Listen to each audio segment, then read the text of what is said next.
So how do you know that you're on the right track with Google? How do you know that all your SEO efforts are starting to pay off? Well, you're going to find out by looking at the URL itself and by looking at it in Ahrefs or in Google Search Console for a given page, given product, a given collection, or even just your homepage itself.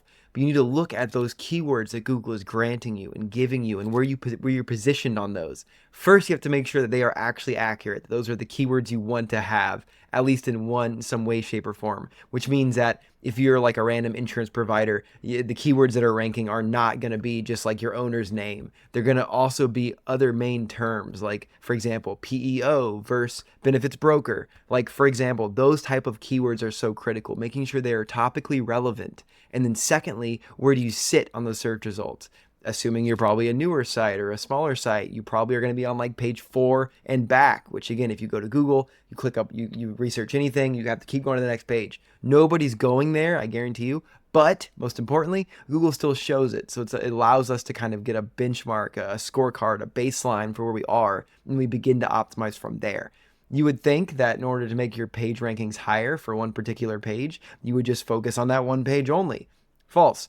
Actually, Google's looking at your entire website. They're trying to understand, why are you an expert on this area that this one page happens to be very focused on. So if you actually write other pages about corresponding topics all around that area, then that's easily how you're going to rank up much quicker on that page. Funny enough. But that's just kind of how we look at SEO and how you know you're at the right track. So the answer is, before you see it on a macro level, before you see organic traffic just blowing out the ceiling, out the roof, you're going to first see it on the micro level. You're going to see little bitty shakes in the keyword charts, in the URL traffic charts, in the keywords that are being given on these different pages. And that's how we know you're on the right track. I'm going to show you exactly how to do this and how we specifically do it at our agency to ultimately show our clients that, hey, these techniques are working and these techniques are working better than these other techniques. So we're going to do more of what's working and less of what isn't. And that is the art of an SEO campaign, and a proper content plan is you're ultimately always adjusting. Yes, in month 1, we know exactly what we're going to write for the next 6 months, but it's going to continue to evolve as we see what Google gives us.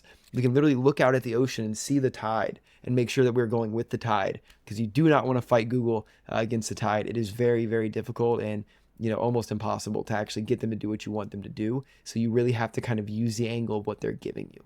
And we'll get very much more into that topic in the coming lessons, but hope that was helpful. That's how you know you're on the right track, is because you look at the micro and not the macro. But then a bunch of the micros are going to add up, and then you have macro movements coming in hot. So really important note. So the too long didn't read is, look at the URL level. Look very, very closely at the different keywords you're given and at what pages those are ranking on, and how those continue to influence as you produce more and more pages around similar topics in similar areas.